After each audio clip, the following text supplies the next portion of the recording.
الشيطان الرجيم. بسم الله الرحمن الرحيم. إن الذين آمنوا وعملوا الصالحات كانت لهم جنات الفردوس نزلا خالدين فيها لا يبغون عنها حولا. قل لو كان البحر مدادا لكلمات ربي لنفد البحر قبل أن تنفد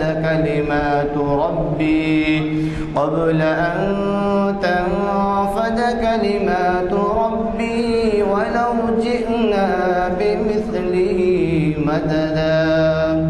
قل إنما أنا بشر مثلكم يوحى إلي أنما إلهكم إله واحد فمن كان يرجو لقاء ربه فليعمل عملا صالحا ولا يشرك بعبادة ربه أحدا.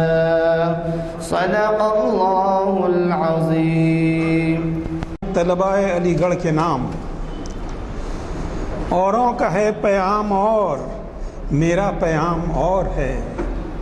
اوروں کا ہے پیام اور میرا پیام اور ہے. عشق کے درد مند کا طرز کلام اور ہے. طائر زیر دام کے نالے تو سن چکے ہو تم. طائر زیر دام کے نالے تو سن چکے ہو تم. یہ بھی سنو کہ نالے طائر بام اور ہے. یہ بھی سنو کہ نالے طائر بام اور ہے. آتی تھی کوہ سے صدا راز حیات ہے سکون. آتی تھی کوہ سے صدا راز حیات ہے سکون. کہتا تھا مور ناتواں لطف خرام اور ہے. کہتا تھا مور ناتواں لطف خرام اور ہے. جذب حرم سے ہے فروغ انجمن حجاز کا. جذب حرم سے ہے فروغ انجمن حجاز کا. اس کا مقام اور ہے اس کا نظام اور ہے.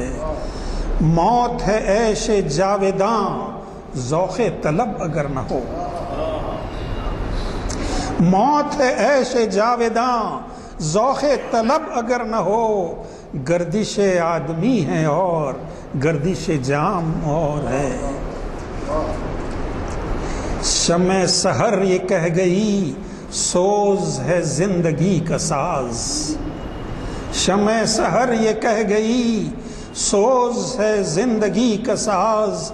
غم کدے نمود میں شرط دوام اور ہے.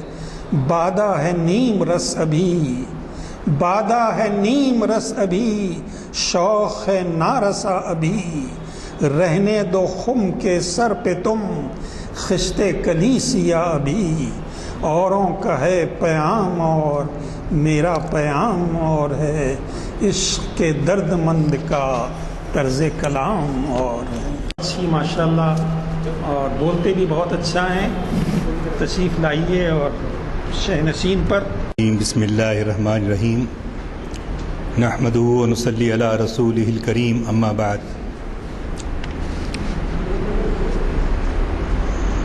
محترم جناب جسٹس اسماعیل صاحب, محترم نعیم الدین صاحب,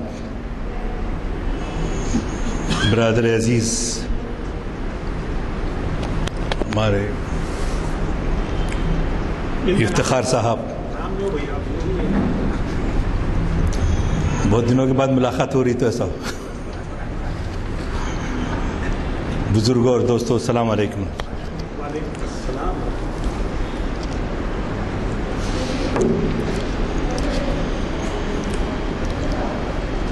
ساری کائنات جو ہے ایک وحدت ہے. حیات سب میں قدر مشترک ہے،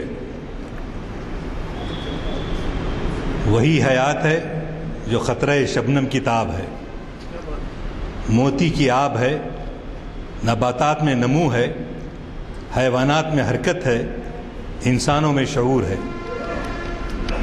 حقیقت ایک ہے ہر شے کی، خواہ کی ہو کہ نوری ہو، لہو خورشید کا ٹپکے اگر ذرے کا دل چیرے۔ آج کے عنوان کے پس منظر میں جو تلاش اقبال سے متعلق ہے، یہاں عنوان سے مراد میرا یہ ہے کہ اقبالیات کی جو تعلیمات ہیں اس کو کس طرح سے اقبال نے پیش کرنے کی کوشش کی۔ ہم میں سے اکثر جانتے ہیں کہ اقبال کے پیام خود ہی کو بار بار ہم جو ہے پیش کرتے ہیں کہ ان کا وہ فلسفہ حیات ہے، لیکن جیسا کہ کالے اور گورے میں کوئی فرق نہیں، حقیقت ایک ہے، دونوں کے خون کا رنگ ایک ہے، تکلیف ایک ہے، تو اسی طرح کائنات کے اندر بہت ساری چیزیں ایسی ہیں ایک دوسرے سے مشابہ ہیں، اور اس کو سمجھنے کے لیے فلسفہ اقبال میں جو چیز،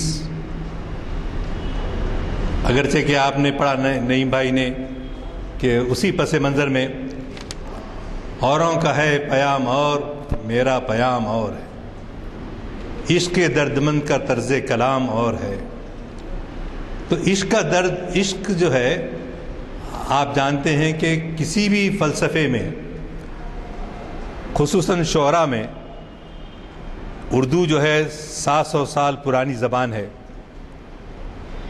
پہلے آپ کے نثر نگار حضرت خواجہ بندہ نواز رحمۃ اللہ علیہ، اور پہلی کتاب جو نظم کی شکل میں آئی وہ محمد قلی قطب شاہ، اس کے پہلے، تو بعض لوگوں کا یہ ادعا ہے کہ اردو جو ہے اس کا آغاز ساؤتھ سے ہوا، اور بعض یہ کلیم کرتے ہیں کہ ہمارا جو نارتھ انڈیا سے جو ہے اردو آگے آئی اور ایک لشکری زبان ہے، کیونکہ فوج، باہر کی فوج آ رہی، مقامی فوج ہے، ایک دوسرے کے ساتھ مل رہے ہیں، تو چنانچہ ان کے اندر جو گفتگو ہوتی تھی وہ ترکی کے الفاظ، پرشین کے الفاظ، اور ساتھ ساتھ جو ہے اردو اور کھڑی بولی، مقامی کھڑی بولی سے مراد میری یہ ہے کہ جیسا آپ کے کنڑی ہے، تیلگو ہے، مراٹھی ہے، بھوجپوری ہے، ان زبانوں کے فارسی اور عربی سے مل کر فارسی اور عربی میں زیادہ سے زیادہ جو ہے افعال نہیں آئے، بلکہ اسماء یعنی ناؤنس، پروناؤنس، ایڈجیکٹیوز، یہ سب جو ہے عام طور پہ آپ کو ملیں گے پرشین لینگویج سے اور جو ہے عربک لینگویج سے، لیکن فعل جو ہے، ورب جو ہے، وہ لوکل بولیوں کا ہے، اتنے بڑے بڑے ہوں گے لیکن فعل جو ہوتا ہے، تو اس طرح سے مل کر ہماری زبان بنی۔ اب لوگ یہاں یہ دعویٰ کرتے ہیں کہ یہ اردو غیروں کی زبان ہے، اردو جو ہے پرشین اور عربی کے مشابہ ہے، لوگوں نے الزام لگایا، اور دوسرا بڑا الزام یہ لگایا کہ نہ صرف یہ باہر کی زبان ہے بلکہ ساتھ ساتھ یہ بھی کہا کہ اس کو مسلمانوں کی زبان ہے، یہ کسی اور فرقے کی زبان نہیں۔ تو معلوم یہ ہونا چاہیے کہ دوسروں کی زبان نہیں ہے، ہماری ہی زبان ہے، اور بہت سارے افعال آپ دیکھتے ہیں، وربس دیکھتے ہیں کہ جو لوکل مقامی زبان کے. تو یہ تعصب، بڑا تعصب دو چیزوں کا جو دونوں بھی کوئی حقیقت سے تعلق نہیں رکھتے. علامہ اقبال علیہ رحمہ پرشین بہت اچھی جانتے تھے، عربی بہترین جانتے تھے، اور وہ نہ صرف مڈل کلاس سے لے کر ایم اے پی ایچ ڈی تک وہ جو ہے نہ صرف درس دیتے تھے، تدریس کا کام کرتے تھے، جہاں اسلامک کالج لاہور میں ہے اور پنجاب یونیورسٹی ہے، اور ایون جو ہے لندن میں جب رہے، یونیورسٹی آف لندن میں بھی آپ نے درس دیا. آپ جو ہے علامہ اقبال جو ہے وہاں پر لیکچرر پروفیسر رہے، اور نہ صرف لیکچرر اور پروفیسر رہے بلکہ انہوں نے اکثر لوگوں میں کہیں کتاب میں پڑھنے کو نہیں ملتا. تحقیق کرنے والوں کو ایک میں سمجھتا ہوں ایک موضوع ہے جو اقبالیات کا یہ پہلو جو ہے ان کی آنکھوں سے چھپا ہوا رہا. محققین کی وہ کیا ہے بولیں گے آپ کیا چیز لے کر آئے، تو نئی کوئی چیز نہیں لایا. وہ جو ہے حقیقت میں وہی ہے کہ علامہ اقبال درس دینے کے ساتھ ساتھ ممتحن بھی تھے. یہ اس پہ روشنی نہیں ڈالی لوگوں نے. ویسے ان کے بیٹے نے ان کی سوانح لکھی، لیکن بیٹے کو نہیں لکھنا چاہیے سوانح، کیونکہ باپ کی سوانح کا حق ادا نہیں کر سکتا. تکلف، باپ ہے نا، کوئی چیز کو چھپا دیں گا یا کچھ چیز کو ظاہر کرنا ہے تو بھی. تو یہ ایون جاوید نے جو لکھی علامہ اپنے والد کی سوانح حیات لکھی، اس سوانح میں بہت ساری باتیں نہیں آ سکی، کیونکہ ایک حائل تکلف حائل رہتا ہے بیچ. تو علامہ اقبال بہترین ایک ممتحن تھے، اور ساتھ ہی ساتھ انہوں نے اپنے زندگی کے ایک اصول بنا لیے تھے پہلے سے. جیسا کہ آپ دیکھے ہوں گے جگن موہن ریڈی وائس چانسلر تھا تو کھلا چیٹنگ ہو رہی تھی. نظام کالج میں، یونیورسٹی میں، سیف آباد کالج میں، وہ کالج میں، یہ کالج میں، جو ہیں سب کالجوں میں جو ہے چیٹنگ چلتی کھلا. تو علامہ اقبال سے بھی بعض لوگوں نے کوشش کی کہ یہ ممتحن رہتے ہیں، آپ کچھ ہماری مدد کر دیں. تو چنانچہ ایک صاحب معلوم تھا ان کا مزاج نہیں سنتے، تو انہوں نے کیا کیا، انہوں نے خواجہ حسن نظامی رحمۃ اللہ علیہ سے تعارفی خط لکھایا کہ حضرت میرے بچے کے پاس ہو گیا تو اس کو اچھی نوکری مل سکتی، آپ چونکہ ملت کا درد رکھتے ہیں لہذا آپ کو جو ہے ہماری مدد کرنی چاہیے. کون؟ خواجہ حسن نظامی لکھ رہے ہیں. اور وہ رخا لے کے صاحب گئے جن کا نام محمد شفیع ہے. تو وہ لے کے جا کے جب انہوں نے عرض کیا سرکار یہ میرے دوست کا بیٹا ہے، اگر آپ اس میں رعایت کر دیں تو اس کا مستقبل بن جائے گا. ایسے وقت کیسے باتیں آتی ہیں نا جب پیش کیا جاتا ہے تو بہت ساری اسباب علل. تو انہوں نے کہا، اقبال نے کہا میں نے کبھی یہ کام نہیں کیا اور نہ آئندہ کروں گا. بعد میں معلوم ہوا کہ صرف 2 نمبر کی وجہ سے ایک غیر مسلم کو وہ جاب مل گیا. ہمارے پاس بھی بعض نہیں کر دینا تھا کہ کیا ہوتا تھا، پورے خاندان پلتا تھا. تو یہ بالکل دیانتداری کے خلاف تھا جو علامہ اقبال نے اپنی زندگی کا اصول بنا لیا تھا. کسی کی وہ سفارش کرنے کو پسند نہیں کرتے تھے، حتیٰ کہ وہ مشہور واقعہ یہاں پر کئی مرتبہ سنایا جا چکا ہے کہ عبد القیوم جو ایک رسول اکرم صلی اللہ علیہ وسلم کی شان میں گستاخی کیا تھا تو اس کا کیس چل رہا تھا، اور عبد القیوم کراچی میں وکٹوریا ٹانگا، اچھے قسم کا ٹانگا چلاتا تھا. جب اس کو معلوم ہوا کہ شردھانند حضور صلی اللہ علیہ وسلم کی شان میں گستاخی کی ہے تو اس نے کہا اس کا کام تمام کر دینا. گیا اور اس کو جو ہے مار دیا, قتل کر دیا. تو جج نے پوچھا تم نے کتنا بڑا قصور کیا ہے قتل کر کے, تم جانتے ہو؟ تو اس نے جواب دیا کہ ہاں میں جانتا ہوں, لیکن ہمارے حضور صلی اللہ علیہ وسلم کے مقابلے میں اگر 70 لوگوں کو بھی قتل کرنا پڑا تو میں قتل کرنے سے پیچھے نہیں ہٹوں. تو چند دنوں کے بعد مقدمہ چل رہا تھا. اقبال کے کچھ دوستوں کے پاس کراچی کے بڑے بڑے لوگ گئے, جا کے بولے سرکار عبد القیوم کو جو ہے موت کی سزا ہو جائے گی, آپ اپنے ذرا اثر و رسوخ کو استعمال کرتے ہوئے ایک سفارشی خط لکھ دیجئے. تو علامہ نے کہا کہ میں ایسا کام نہیں کر سکتا. پہلے تو خاموش رہے کہ پھر بعد میں تھوڑی دیر کے بعد کیا عبد القیوم کمزور پڑ گیا ہے؟ تو لوگوں نے کہا جو سفارش کرنے دیتے ہیں وہ کمزور نہیں پڑ گیا ہے, بلکہ وہ تو یہ تک کہتا ہے کہ میں نے شہادت خریدی ہے. تو اقبال نے کہا جو میں اس عبد القیوم اور شہادت کے درمیان حائل ہونا نہیں چاہتا.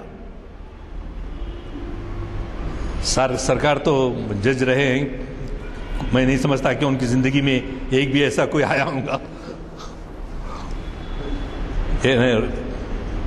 جو اپنی گردن کٹانے کے لیے تیار ہو, ایسا کوئی نہیں ہے. تو یہ غیر معمولی جو ہے ایمانی حرارت آپ جو کہتے ہیں وہ وہی جس کو یقین اللہ کے رسول کے پاس, اللہ کے رسول کو منہ دکھانے پر یقین. تو یقین مثل خلیل آتش نشینی, یقین اللہ مستی خود گزونی, سن اے تہذیب حاضر کے گرفتار, غلامی سے بدتر ہے بے یقینی, غلامی سے بدتر ہے بے یقینی. وہ گاؤں میں, اب شہر میں تو نظر نہیں آ رہے, گدھے ویسے بھی شہر کے باہر رہتے ہیں, تو گدھے پکارتے تھے. ایک پکارا خدا ہے کہ نہیں کی, ہے کہ نہیں کی, ہے کہ نہیں کی, اس کو جو ہے یقین نہیں رہتا تھا, اس لیے اس گدھے کے انداز میں سر میں وہ کہتا تھا. تو اسی طرح ہم انسانوں کے اندر بھی یہ بات, یہ یقین ہونا ہے کہ ہم قبر میں جانے کے بعد ہو یا جس طرح سے بھی موت ہو, ہم دوبارہ زندہ کیے جائیں گے اور ہم سے سوال جواب ہوگا. قرآن پاک میں بار بار جو ہے تکرار سے آتا ہے. تو یہ ایقان کی جو کیفیت تھی وہ نہیں تھی. اور ایک اسی طرح علامہ اقبال کی صدارت میں ایک جلسہ ہو رہا تھا, تو وہاں میرے ہم نام ادیب ضیاء الدین برنی پہنچے اور ان کو معلوم ہوا کہ یہ فلسفے BA کے جو ہے ممتحن ہیں علامہ اقبال. تو موقع ملتے انہوں نے سفارش, بعض لوگوں کا دیکھیں گے آپ, جیسا ہی ہوا موقع ملتے ساتھ ان کو پکڑنا پیچھے کرنا. ضرورت مند ہوتے ہیں, صحیح ہے, لیکن جو اصول علامہ اقبال نے اپنے لیے متعین کیے تھے انہوں نے کبھی بھی اسے سمجھوتا نہیں کیا. تو یہ اس بات کو ہم کو سامنے رکھنا ہے. دوسری پہلو جو تلاش اقبال کو ڈھونڈ کے اگر کہندے کہ تو ان کی اور کیا خوبیاں ہیں جو اکثر قابل ہر ہفتے کو یہاں جمع ہوتے ہیں علامہ اقبال پر جو تو کچھ گوشے ایسے ہونے چاہیے کہ نئے بھی گوشے سامنے آئیں. ایک تحقیق کرنے والے کے لیے علامہ اقبال جو ہے, آج یزدانی صاحب رہتے تو بہت خوش رہتے تھے, ان کو علامہ اقبال اور حیدرآباد کے بارے میں کچھ چیزیں معلوم ہوتی جاتی, پر آپ دیکھیں کہ ان کو غیر معمولی جو ہے جوش و خروش اور اس میں آتے خوش ہوتے. تو چنانچہ یہ ہے اس وقت کا واقعہ کہ 22 جنوری 1927 عیسوی 22 جنوری 1927 کو علامہ اقبال کی جو ہے مسلمان ایک اجلاس کی صدارت کر رہے تھے. لاہور کا ایک عظیم الشان جلسہ منعقد ہونا قرار پایا. اس جلسے کی سب سے بڑی خصوصیت یہ تھی کہ تمام فرقوں کے مسلمان اپنے اختلافات کو بالائے طاق رکھ کر کفر کے مقابلے میں اسلام کی عزت کی حمایت کرنے کے لیے جمع ہوئے تھے. ایک لفظ اس میں امپورٹنٹ ہے کیونکہ آج کل ہمارے پاس ہر معاملے جس پہ ان کافر میں کافر میں وہ عام طور پہ ہوتا ہے. تو بڑی خصوصیت اس جلسے کی سب سے بڑی خصوصیت یہ تھی کہ تمام فرقوں کے مسلمان اپنے اختلافات کو بالائے طاق رکھ کر کفر کے مقابلے میں اسلام کی عزت کی حمایت کے لیے دوش بدوش شریک ہونے کے لیے تیار تھے. ان میں دیوبندی بھی تھے، حنفی تھے، حزب الاحناف بھی تھے، شیعہ تھے، اہل حدیث تھے، سب شامل تھے.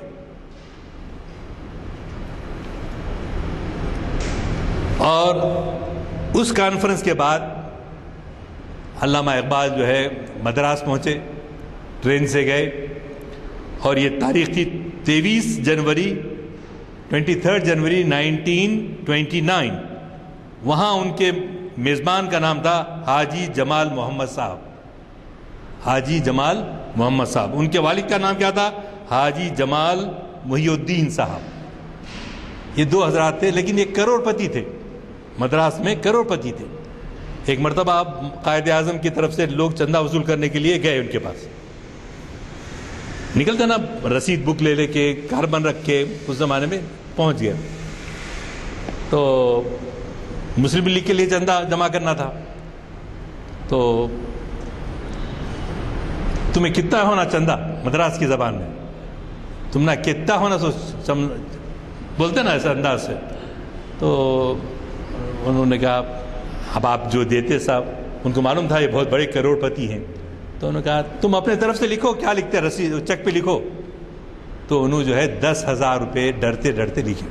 ارے بہت بڑی رقم اس زمانے میں 10,000 روپے. تو تم نہ کون بھیجے سو چندہ وصول کرنے کو؟ ہاں صرف 10,000 لکھو، خاموش بیٹھ رہے. لاؤ ادھر لے کے 1,00,000 روپے 2 صفر اور بڑھا دیے. اگر کوئی غلطی کروں تو میتھمیٹیکلی معاف کریے. تو 100,000 1,00,000 روپئے اس زمانے کے، ماشاء اللہ ایسے لوگوں کا دل بھی اتنا بڑا تھا. اور ہمارے کو وہ یقین نہیں ہے خرچ کرے تو آتا ہے کہ نہیں آتا ہے، واپس پیسہ آتا ہے نہیں آتا. وہ یہ نہیں معلوم ہے کہ اللہ کے راستے میں دے رہے ہیں تو بغیر ایسا ہم جانتے نہیں کہ اللہ دے دیتا ہے. کتنے وقت ہم سب کو تجربہ ہوتا ہے. تو یہ حاجی جمال محمد صاحب کس کو بلائے؟ علامہ سلیمان ندوی رحمۃ اللہ علیہ کو، جو انہوں نے کتاب لکھی، بڑی معرکۃ العرب کتاب، آپ میں سے سب پڑھے ہوں گے، خطبات مدراس. 8 خطبے ہیں اس میں. ایسی اس میں حلاوت، حقانیت، جی بعض وقت آنسو نکل جاتے ہیں. اور پورے حبیب پاک محمد مصطفیٰ صلی اللہ علیہ وسلم اور رسول کے بارے میں، رسالت کے بارے میں بہت مبسوط خطبے دینے کے لیے یہی جمال محمد صاحب سلیمان ندوی صاحب کو مدراس بلائے. اور وہ خطبات لکھے گئے تھے 1927 میں. اس کے بعد دوسرے سال کس کو بلائے؟ مرمود کے پکتھال، جو چادرگھاٹ اسکول کے ہیڈ ماسٹر تھے. پھر وہاں سے عثمان یونیورسٹی گئے. عثمان یونیورسٹی میں اسلامک پیپر نکلتا تھا ایک ویکلی، حال میں بند ہوا. حال بولے تو بھی 20 سال ہو گئے. کوشش کرے موفق حمزہ بہادر شروع کرنے کی، مگر نہیں ہوا. تو وہ اس کے ایڈیٹر تھے پکتھال صاحب. پکتھال صاحب کو وہاں بلایا گیا. تو جو پیسے والے لوگ ہوتے ہیں، اہل ثروت ہوتے ہیں، وہ ایسے کام کر جاتے ہیں جو ہمیشہ کے لیے یاد رہتے ہیں.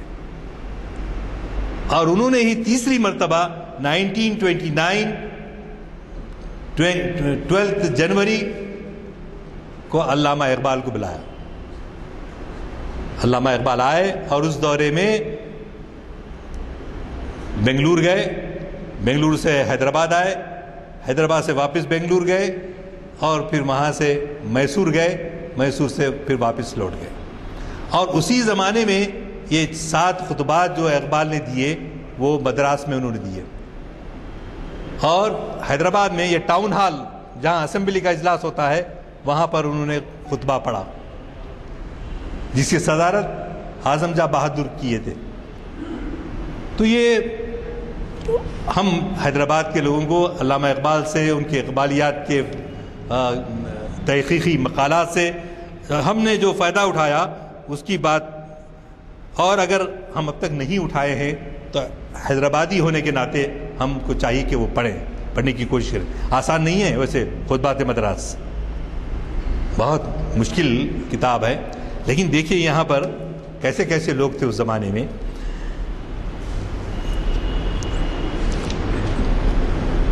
وہاں ایسے سپاس نامے پیش کیے جاتے تھے ٹاؤن ہال میں، میونسپلٹی کی طرف سے، یونیورسٹی کی طرف سے.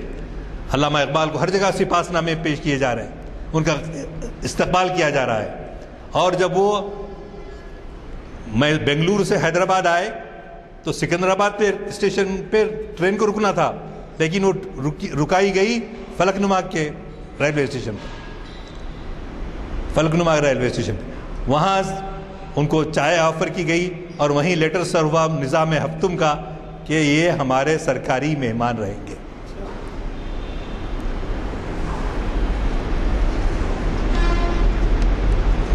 تو علامہ اقبال جو اس مدراس میں جس جلسے کی صدارت کر رہے تھے، انہوں نے کہا آپ کے متعلق علامہ اقبال کے خیالات نہایت قابل تعریف ہے.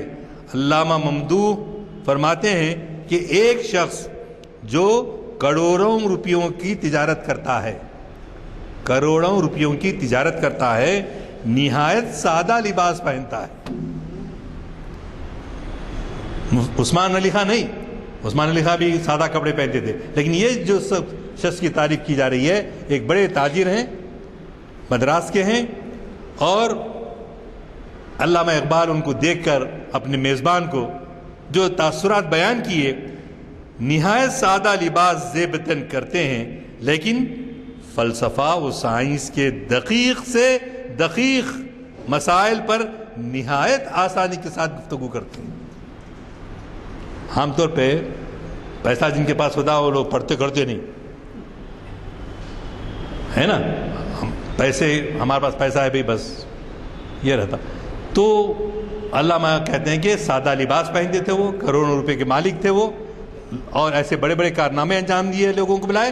اور نہ صرف یہ بلکہ آپ فلسفے اور سائنس کے بارے میں جو اسلام کی معلومات ہیں بڑے بڑے لوگوں کو سمجھ میں نہیں آتا، لیکن یہ صاحب سمجھتے تھے، اسلام کی خدمت میں مصروف تھے. شکایت رہی کہ کئی افراد اور کئی انجمنیں مجھ سے خفا ہیں کہ علامہ اقبال کہتے ہیں وہاں لاہور واپس آ کر کہ کئی لوگوں کو شکایت ہے کہ میں ان کی دعوت کو قبول نہیں کیا، میں ان کے پاس نہیں گیا، ان کے پاس نہیں گیا، لیکن میں کیا کرتا. تو اس کا جواب دیا.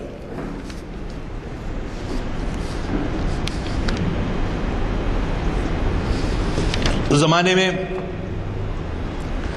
خطبات مدراس جب علامہ سلیمان ندوی بھی لکھ رہے تھے تو ملیالم میں تو بہت سارے روزنامے نکلتے تھے، لیکن انگریزی میں بھی مدراس میں اس زمانے میں اچھے خاصے روزنامے نکلتے تھے، جس میں نام ہے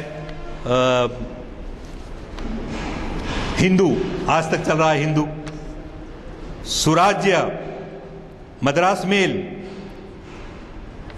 اور جسٹس. لیکچر کے یہ مشہور ڈیلی ایکسپریس وغیرہ میں علامہ اقبال کے اور جو ہے سلیمان ندوی صاحب کے جب خطابات ہو رہے تو وہ لوگ آ کے روزانہ ڈے ٹو ڈے یعنی ڈیلی جو ہے اس کو شائع کرتے تھے. انجمن ترقی مدراس اور ہندی پرچار سبھا کی طرف سے بھی ڈاکٹر علامہ اقبال کو ایڈریسز دیے گئے. اس زمانے میں خواتین کا سپاس نامہ پیش ہوا، اور مدراس کے مجھے بھی یہ لفظ پہلے میں کبھی نہیں پڑھا تھا، ماہی خانہ، ماہی خانہ، ایکویریم.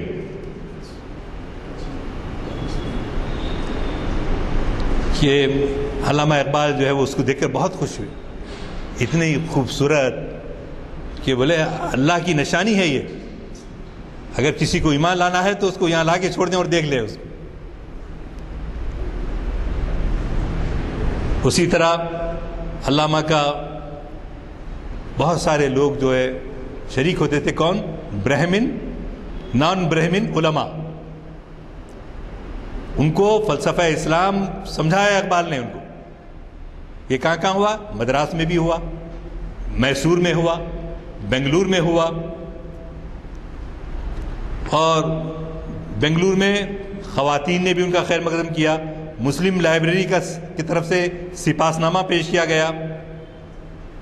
اور میسور میں جو ہے وہاں کا جو مہاراجا، آج کل جو مہاراجا ہے اس کے باپ، ہز ایکسلنسی مہاراجا میسور، علامہ اقبال کو مدعو کیے اپنے پیلس میں آنے کے لیے میسور کے.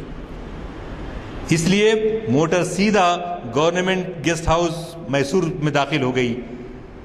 عجیب پرفضا مقام ہے اقبال کے تاثر میں، صاف صاف ستھرا جی. اکثر برہمن اور غیر برہمن فضلاء جلسے میں شریک تھے. ہم جو ہے غیروں کا تو دور کی بات ہے، اپنے مذہب کے بارے میں نہیں جانتے ہے نا. ہر ایک کہاں جائیں گے، اپنے کو ہے نہیں. تو اصل میں علم دوستی نہیں ہونے کی وجہ سے تحقیق، وہ برہمن تھے، پکے برہمن تھے، مگر ان کی نالج اتنی گہری تھی کہ وہ کسی کے بہکانے پہ آسانی سے بہک نہیں جا پاتے تھے. ہم کو کیا ہے، اپنے ایمان پہ کہاں نکل جاتا کہ یہ تھوڑا سا تو ہے، یہاں سے نکل جاتا کیا ہے. تو یہ غیر یقینی کی کیفیت ہے. تو سب سے پہلے اہم چیز جو ہے، ہم یہ علامہ اقبال کے ان استقبال جو حیدرآباد میں ہوا، یہاں پر ٹاؤن ہال میں تقریر کی. سید غوث محی الدین صاحب ایڈیٹر الکلام ان علامہ اقبال کے ساتھ بنگلور سے حیدرآباد آئے 14 جنوری کو. اور جب 14 جنوری کو فلک نما پیلس کے ریلوے اسٹیشن پر بچے جو ہے قطاریں بنے ہوئے، علامہ اقبال کی گاڑی جیسے ہی رکی، چین و عرب ہمارا، ہندوستان ہمارا، ہم بلبلیں ہیں اس کی، یہ سارے جہاں ہمارا. تو یہ بچیاں، لڑکے لڑکیاں مل کے جو ہے علامہ کا استقبال کیے. گورنمنٹ گیسٹ ہاؤس میں عثمان علی خان بہادر جو ہے استقبال کیے کہ آپ ہمارے پاس رہیں گے. اور وہاں پر سکندرآباد ریلوے اسٹیشن پر سر اکبر حیدری، عبداللہ عمادی، خلیفہ عبدالحکیم، سید ابراہیم ندوی اور دیگر علماء فضلاء جو ہے وہاں پر علامہ اقبال کے استقبال کے لیے کھڑے ہوئے تھے. تو یہ جو پیام علامہ اقبال جس کو تلاش کرتے ہیں، جس کی تلاش میں اقبال نے سب سے پہلے اردو کلام سمجھتے ہیں کہ لوگ علامہ اقبال پہلے لکھے، نہیں، 1924 میں علامہ اقبال نے اردو کلام بانگ درا کو شائع کیا. سب سے پہلے تو انہوں نے فارسی کلام مثنوی شائع کی. تو اس میں آج ہم میں سب میں بڑا مسئلہ یہ ہے کہ آہستہ آہستہ ہم اردو تو دور کی بات ہے، فارسی بھی ہم سمجھنے کی کوشش نہیں کرتے. ضرورت اس بات کی ہے، اگر آپ میں سے کوئی 10 آدمی یہ نام لکھ دیں تو ہم انشاءاللہ تعالی ہفتے میں 3 دن یا ایسی کلاس مقرر کریں گے کہ آپ جو ہے فارسی زبان سیکھیں، کم سے کم علامہ اقبال کا کلام فارسی کا لغم سمجھیں. اتوار کے روز دوپہر میں ظہر کے بعد درس قرآن ہوتا ہے، اس کے بعد ایک آدھا گھنٹہ اس کے لیے رکھ لیں، ہم اس کا انتظام کر سکتے ہیں، بشرطے کہ آپ لوگ نام ہمارے کے پاس لکھ دیں، یا ہمارے یہاں پر بیٹھے ہوئے چھپ کے طاہر کے پاس لکھوا دیں، تو انشاءاللہ اس کا انتظام ہم کریں گے. اور اگر یہاں نہیں سہولت ہے آپ کو تو اقبال اکیڈمی میں وہاں پر بھی ہم کر سکتے ہیں. تو اصل چیز جو ہے کلام اقبال پڑھنے کی لوگوں کو بار بار تلقین اس لیے کی جاتی تھی، جیسے غلام دستگیر رشید صاحب فرماتے تھے، اگر کسی کو قرآن سمجھ کر پڑھنے کی توفیق نہیں ہے تو کم سے کم کلام اقبال تو پڑھ لیا کرے۔ اور کل ایک رکشہ والا، یقین کیجیے آپ، اونلی 10th بھی پاس نہیں ہے صاحب، کلام اقبال میں کتنی وہ ہے نہیں قرآن کا جیسا بول رہا، قرآن پڑھے تو ایسا علامہ اقبال کا کلام پڑھے تو ایسا مانتا ہوں قرآن پڑھ رہے ہیں۔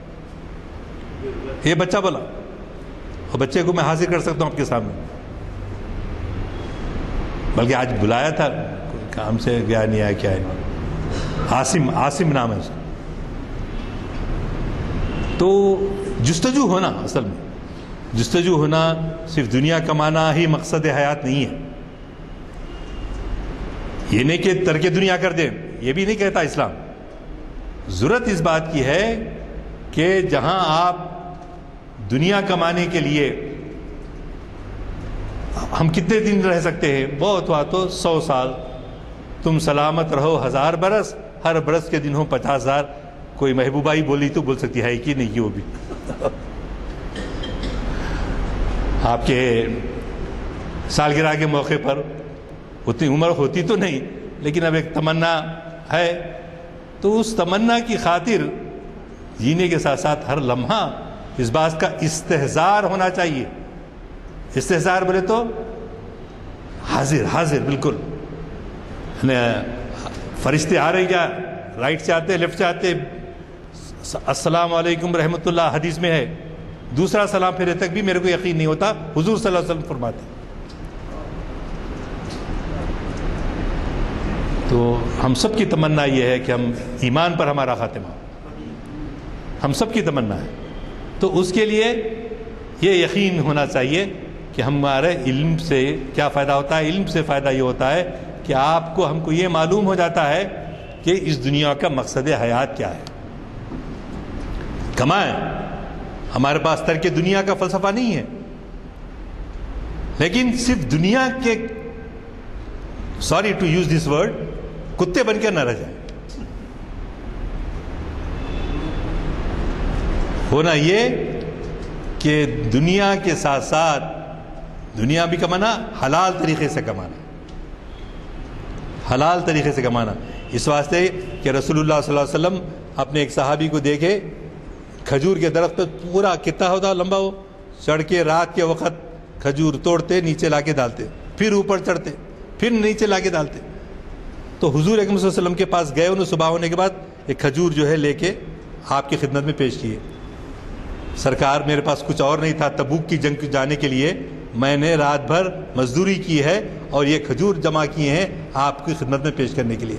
اللہ کے رسول نے ان ہاتھوں کو بوسہ دیا، کیوں؟ اس لیے کہ وہ حلال طریقے سے کمائے ہوئے تھے۔ الکاسب حبیب اللہ، جو محنت کر کے کماتا ہے وہ اللہ کا حبیب ہے، اللہ کا دوست ہے۔ اور اسی لیے حضرت ابوبکر صدیق کا شعر پڑھتے، کیا خیر یاد آ جائے گا شعر، وہ پروانے کو چراغ ہے بلبل کو پھول بس، پروانے کو چراغ ہے بلبل کو پھول بس، صدیق کے لیے ہے خدا کا رسول بس، خدا کا رسول بس۔ اس سے اب دوسرا پہلو لیتے ساتھی بعض لوگ کیا کرتے، ترک دنیا کر کے بجاتے، اللہ اللہ بھائی اب یہ دنیا میں نہ کو حضرت نماز پڑھ لو، سیدھا سیدھا رہو، زمانہ ہمارا نہیں ہے، ہمارا زمانہ نہیں ہے، ان کا زمانہ کب آتا ہے؟ ارے بھائی حضرت موسیٰ علیہ السلام ہمارا زمانہ آئیں گے بلکہ نہیں بیٹھے انہوں۔ اللہ کی مشیت یہ نہیں ہے کہ آپ صرف ٹک ٹک دیدم دم نکشیدم کرتے بیٹھے، اللہ کی مرضی یہ ہے کہ حق کے لیے شمشیر اٹھائی جائے۔ اسی لیے اقبال جو ہے وہ معرکۃ العرا غزل جو لا الہ الا اللہ کی ہے، آپ اس کو پڑھ کے دیکھیے، خودی کا سر نہاں لا الہ الا اللہ، خودی ہے تیغ فساں لا الہ الا اللہ۔ یہ دور اپنے ابراہیم کی تلاش میں ہے، صنم کدا ہے جہاں لا الہ الا اللہ، کیا ہے تو نے متاع غرور کا سودا، فریب سود و زیاں لا الہ الا اللہ۔ یہ مال و دولت دنیا، یہ رشتہ و پیون، بتان وہم و گما لا الہ الا اللہ۔ خرد ہوئی ہے زمان و مکان کی زناری، نہ ہے زمان نہ مکان لا الہ الا اللہ۔ یہ نغمہ فصل گل و لالا کا نہیں پابند، یہ نغمہ فصل گل و لالا کا نہیں پابند، بہار ہو کہ خزاں لا الہ الا اللہ۔ اگرچہ بت ہے جماعت کی آستینوں میں، اگرچہ بت ہے جماعت کی آستینوں میں، مجھے ہے حکم اذاں لا الہ الا اللہ۔ تو یہ علامہ کا توحید کا یہ پیام جو ہے، توحید کا یہ جو پیام ہے، تلاش جو تھی اقبال کو، وہ ہے توحید کی تلاش، جس کے بارے میں علامہ دوسری جگہ فرماتے ہیں حقیقت خرافات میں کھو گئی، یہ امت روایات میں کھو گئی۔ یہ جائز ہے یا ناجائز ہے، یہ حرام ہے یا نہیں، اس کو ہمارا علم کم اگر ہے تو اپروچ یہ ہونا چاہیے کہ ہم اپنے اہل علم لوگوں کے پاس، جن کے علم پر آپ کو اعتماد حاصل ہے، رجوع ہوں، غلط فہمی یا جو بھی پائی جاتی ہے اس کو دور کریں، ایک سے نہ دور بھی دوسرے سے اپروچ کریں۔ الحمدللہ ابھی بھی کچھ تو لوگ ہیں جو فارسی جانتے ہیں، اور پھر عربی کو سکھانے کے لیے کتنی آسانیاں ہو گئی ہیں آج کل، کیسٹس ہیں جی، کیا نہیں ہے بولیے آپ عربی سمجھنے کے لیے۔ تو علامہ اقبال بھی اقبال اس لیے بنے کہ انہوں نے، ان کی زندگی کا سرچشمہ قرآن اور حدیث ہے، قرآن اور صحابہ کی زندگی ہے۔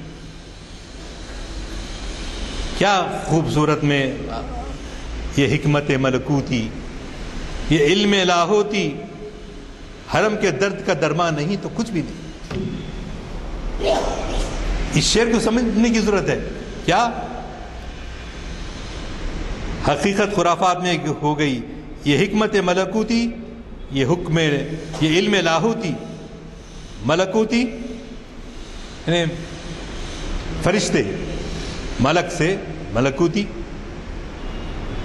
اور یہ علم لاہوت، مقام لاہوت عرش کے بالکل آخری اس میں آتا ہے۔ اب رمضان شب معراج کے واقعے میں ہم پڑھیں گے بہت ساری باتیں اس کے متعلق۔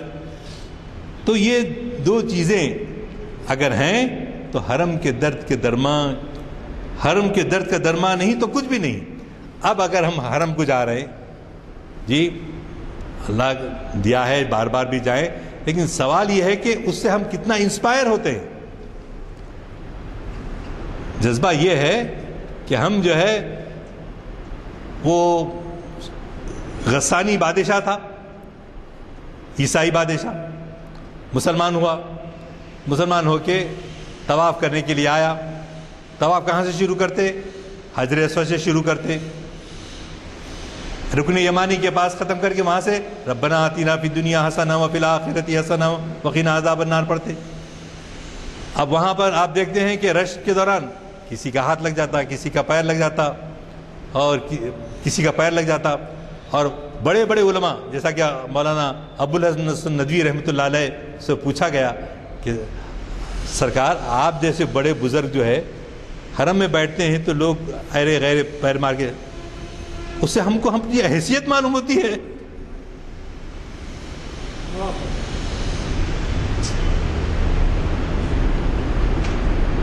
ہم کو اپنی حیثیت معلوم ہوتی، اس سے غرور کرنے کی بات نہیں۔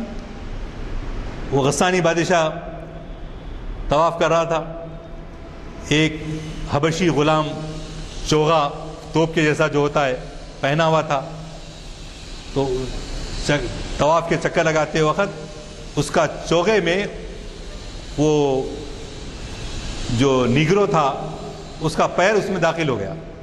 اب ان کو پرانے بادشاہ ابھی طبیعت سے غرور وغیرہ نہیں گیا، ختم نہیں ہوا، ابھی تربیت پوری نہیں ہوئی، تو امیر المومنین حضرت عمر فاروق رضی اللہ تعالیٰ عنہ کے پاس گیا، شکایت کی کہ اس بدو نے جو ہے میرے چوغے میں جو پیر ڈالا. تو اچھا کیا، جواباً وہ تمہارے پیر میں ڈال لے گا.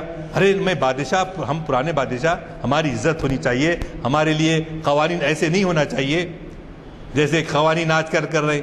خشوق جی کا سب تمام کر کے آپ جو ہے بتا رہے کہ جو ہے دنیا میں کیا اسلام میں کتنی ایکویلٹی ہے، کیا انسانیت ہے. اللہ غفور الرحیم ہے، معاف کرنے والا بھی، لیکن ساتھ ساتھ اس کا حساب بھی لینے والا. تو وہ بادشاہ نے جب کہا تو حضرت عمر فاروق نے اس غلام کو یہ حکم دیا کہ تم اس سے اتنا ہی زوردار ایک تھپڑ لگاؤ. جب ہوا تو کیا اسلام میں یہی ہے انصاف کہ کوئی کالا کوئی گورا نہیں. جو میں نے گفتگو کا آغاز کیا تھا، یہ کائنات ایک وحدت ہے، حیات سب میں قدر مشترک ہے. وہی حیات ہے جو خطرہ شبنم کی تاب ہے، موتی کی آب ہے، نباتات میں نمو ہے، حیوانات میں حرکت ہے، انسانوں میں شعور ہے. پھر کالے اور گورے میں کہاں کا فرق، گندومی اور سانولے میں کہاں کا فرق، امیر و غریب میں کہاں کا فرق. اگر ہمارا یہ پیام انسانیت، مساوات، توحید کے پیام کی طرح ہندوستان کے اندر پیش کیا جاتا تو آج ہم کو اپنے اقلیت ہونے کی سزا بھگتنا نہیں پڑتی. نارتھ کے بادشاہ حکمراں بھی وہی کیے، ساؤتھ کے حکمراں بھی وہی کیے، غفلت. تو ضرورت اس بات کی ہے کہ ہم اس کے ساتھ ساتھ یہ حکمت ملکوتی، یہ علم لاہوتی، یہ ذکر نیم شبی، یہ ذکر نیم شبی، یہ مراقبے، یہ سرور، تیری خودی کے نگہباں نہیں تو کچھ بھی نہیں. تو ہماری خودی جو ہے وہ ان عوامل کی حامل ہونا چاہیے. کیا؟ ذکر نیم شبی. رات میں اٹھ رہے ہیں، تہجد کے وقت نماز پڑھ رہے ہیں، تہجد پڑھ رہے ہیں، تلاوت کر رہے ہیں. ٹھیک، اچھا، اس کے بعد کیا کر رہے ہیں آپ؟ اس کے بعد مراقبے میں ہیں، اللہ سے لو لگا کے مراقبے کر رہے ہیں. اور سرور، جو سرور حاصل ہوتا ہے ذکر نیم شبی سے، جی اگر یہ تمام چیزیں ہیں لیکن تیری خودی کا نگہباں نہیں ہے تو کچھ بھی نہیں ہے. سارے ذکر نیم شبی، یہ رات کو اٹھنا کرنا، یہ سب کیا ہے؟ یہ سب دکھاوا ہو جائے گا.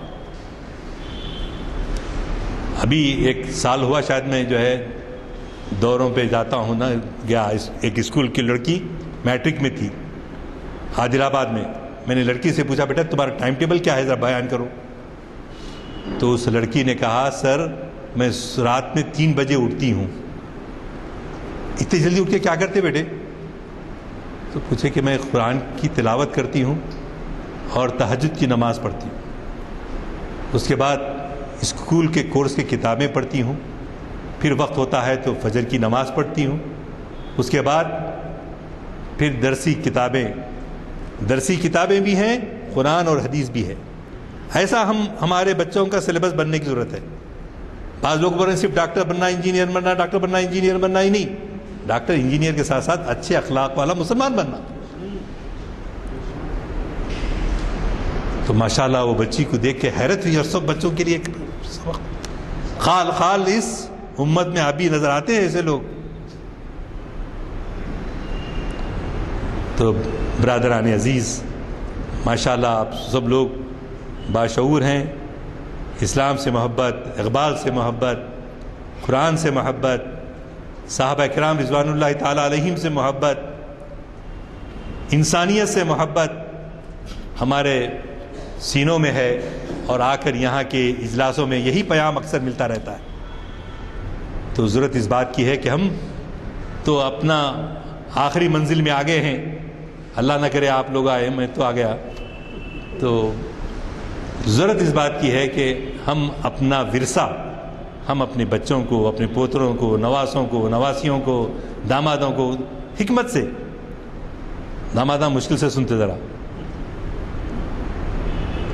تو اس طرف ہم کو توجہ دینے کی ضرورت ہے، اور اسی وقت ہماری ذمہ داری پوری ہوگی۔ یا وسعت افلاک میں تکبیر مسلسل، یا وسعت افلاک میں تکبیر مسلسل، یہ خاک کی آغوش میں، یا وسعت افلاک کی تکبیر مسلسل، یا بھول جا رہا ہوں، یا وسعت افلاک میں تکبیر مسلسل، یا خاک کی آغوش میں تسبیح و مناجات، وہ مذہب مردان خدا و خدا مست، یہ مذہب ملا و جمادات و نباتات۔ تو یہ ملا میں، اور واقعی جس کی روح زندہ ہے، جو واقعی اللہ لا الہ الا هو الحی القیوم لا تأخذہ سنۃ ولا نوم لہ ما فی السماوات و ما فی الارض، تو یہ بار بار ہم آیت الکرسی کا بھی ورد کرتے ہیں، اس کے شعور کے ساتھ، اس کے میننگ کے ساتھ ہم خود بھی پابند ہو جائیں اور ہم اپنے بچوں کو بھی پابند کریں، تو شاید اللہ تعالیٰ اب تک جو ہماری غفلت رہی ہے اس کو دور کرے گا اور خاتمہ بالخیر کرے گا، اور ہم کو قرآن، حدیث، کلام اقبال سے استفادہ کرنے کی توفیق اور سعادت نصیب فرما۔ وآخر دعوانا ان الحمد للہ رب العالمین۔